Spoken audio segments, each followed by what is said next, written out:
بسم اللہ الرحمن الرحیم وَلَقَدْ يَسَّرْنَا الْقُرْآنَ لِلذِّكْرِ فَهَلْ مِن مُّدَّكِرٍ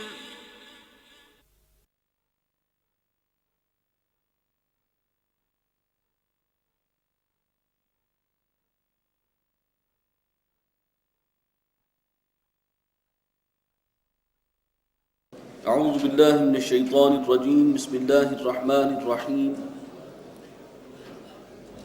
سبح للہ ما فی السماوات والارض وهو العزیز الحکیم له ملک السماوات والارض یحیی ویمیت وهو على كل شیء قدیر هو الاول والآخر والظاہر والباطن وهو بكل شیء علیم صدق اللہ العظیم رب اشرح لي صدری ویسر لي امری واحلل عقدۃ من لسانی یفقہوا قولی۔ سورہ واقعہ کے بعد اب ہم انشاءاللہ سورہ حدید کا مطالعہ کریں گے۔ سورہ حدید سے پھر مدنی صورتوں کا ایک سلسلہ ہے یا ایک گروپ کہیے کہ اس کا آغاز ہو رہا ہے۔ 10 مدنی صورتیں یہاں پر جمع ہیں، سورہ حدید سے لے کر سورہ تحریم تک۔ صورتوں کی تعداد کے اعتبار سے یہ سب سے بڑا گروپ ہے مدنی صورتوں کا جو قرآن مجید میں آیا۔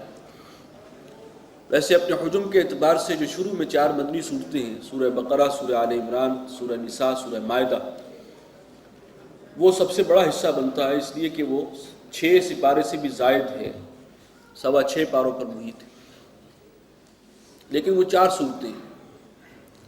یہ 10 صورتیں اکٹھی آ رہی ہیں اور تعداد کے اعتبار سے یہ گروپ سب سے بڑا ہے۔ ان کی خاص بات یہ ہے کہ یہ حضور صلی اللہ علیہ وسلم کے قیام مدینہ کے نصف آخر میں یہ صورتیں نازل ہوئی ہیں، یعنی سن 5 کے بعد، 5 ہجری کے بعد، اور اس میں اصلاً خطاب مسلمانوں سے ہی ہے، لیکن مسلمانوں سے خطاب میں آپ دیکھیں گے ذرا جھنجھوڑنے کا انداز ہے، سرزنش کا انداز ہے کہ کیوں ڈھیلے پڑ گئے ہو، کیوں تمہارے قول و عمل میں مطابقت نہیں ہے، قول و فعل میں تضاد کیوں پیدا ہوتا جا رہا ہے۔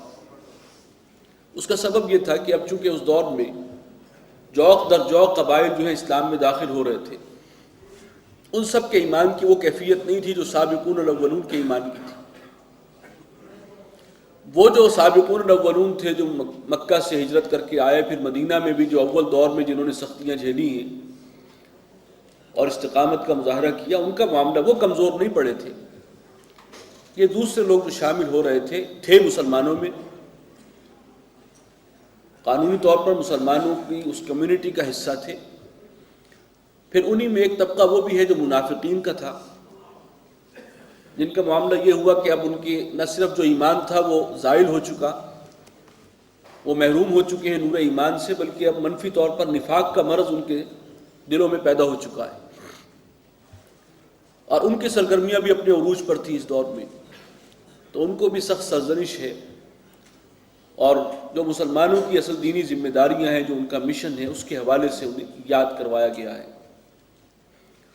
تو یہ بہت ہی اہم حصہ ہے مسلمانوں کے اعتبار سے، یعنی ہمارے لیے جو رہنمائی ہے قرآن مجید میں، اس کے اعتبار سے بہت جامع حصہ ہے، بہت اہم حصہ ہے۔ اس کو انشاءاللہ ہم توجہ سے پڑھیں گے۔ یہ 10 صورتیں ہیں، اس میں سے 5 کا آغاز تسبیح باری تعالیٰ کے ذکر سے ہوا۔ سبح للہ ما فی السماوات والارض، یا یسبح للہ ما فی السماوات وما فی الارض، 5 صورتیں ان سے شروع ہوئی ہیں، تو انہیں اس لیے المسبحات کہا جاتا ہے۔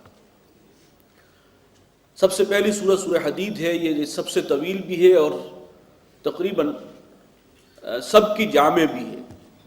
اسی صورت کے مختلف مباحث ہیں کہ جو پھر آگے الگ الگ صورتوں میں بیان ہوئی ہیں۔ تو یہ بہت ہی اہم صورت ہے سورہ حدید، 4 رکوعوں پر مشتمل ہے، اور اس کے آغاز میں بھی خاص طور پر ذات و صفات باری تعالیٰ کے حوالے سے ایک بہت گمبھیر بحث آئی ہے۔ اب ہم اس کا مطالعہ کرتے ہیں اللہ کے نام سے۔ بسم اللہ الرحمن الرحیم سبح للہ ما فی السماوات والارض، تسبیح کرتی ہے اللہ کی ہر وہ چیز جو آسمانوں اور زمین میں ہے، وہو العزیز الحکیم، وہ العزیز ہے، غالب ہے، زبردست ہے، الحکیم ہے، کمال حکمت والا ہے۔ تسبیح کے بارے میں شاید اس سے پہلے بات تفصیل سے نہ ہوئی ہو، چند لفظوں میں کوشش کرتا ہوں اس کو ایکسپلین کرنے کی۔ یہ معرفت الہی کا ایک سب سے پہلا سٹیپ ہے۔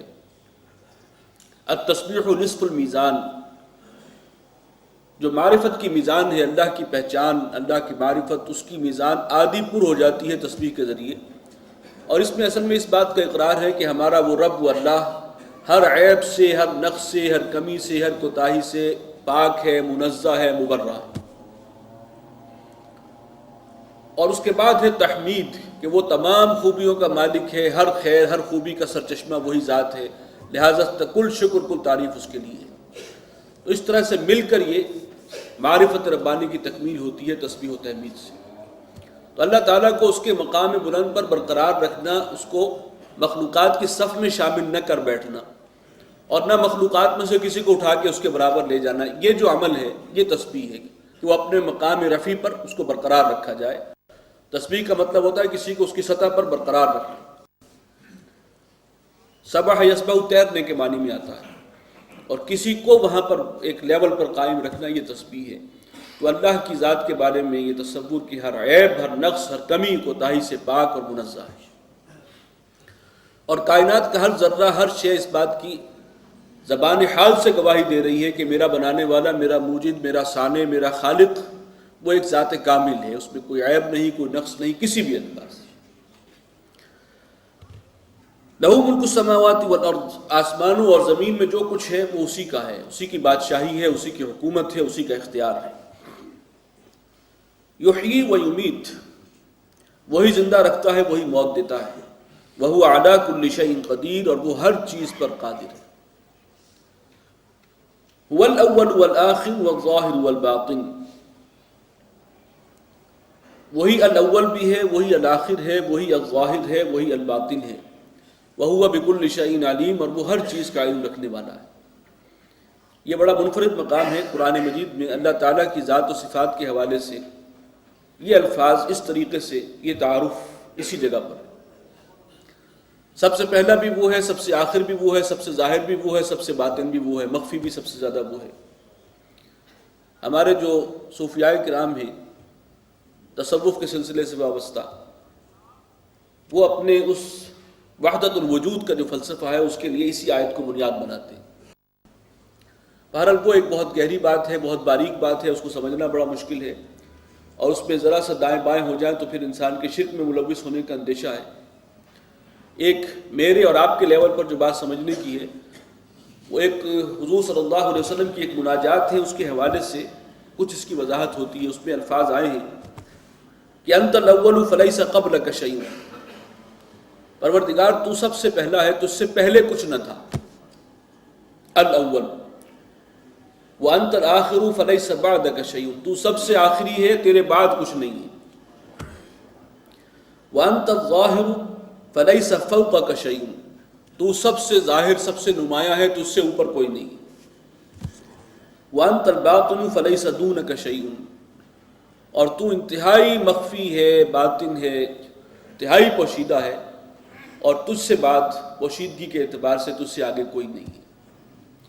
تو یہ ہے، اسی پر ہمیں اکتفا کرتے ہوئے اب آگے بڑھنا ہے۔ وَهُوَ بِكُلِّ شَيْءٍ عَلِيمٌ، اور وہ ہر شے کا علم رکھنے والا ہے۔ هُوَ الَّذِي خَلَقَ السَّمَاوَاتِ وَالْأَرْضَ فِي سِتَّةِ أَيَّامٍ، وہی ہے جس نے پیدا کیا آسمانوں اور زمین کو 6 دنوں میں۔ ثُمَّ اسْتَوَىٰ عَلَى الْعَرْشِ، اور پھر متمکن ہوا تخت حکومت پر، پھر پوری طرح اس نے پوری کائنات کے نظام کو سنبھالا ہے، کنٹرول کیا ہے، اسی کا اختیار ہے، اسی کا حکم جاری و ساری ہے۔ یعلم ما یلج فی الارض وما یخرج منها، وہ جانتا ہے جو کچھ زمین میں داخل ہوتا ہے اور جو کچھ اس سے برآمد ہوتا ہے۔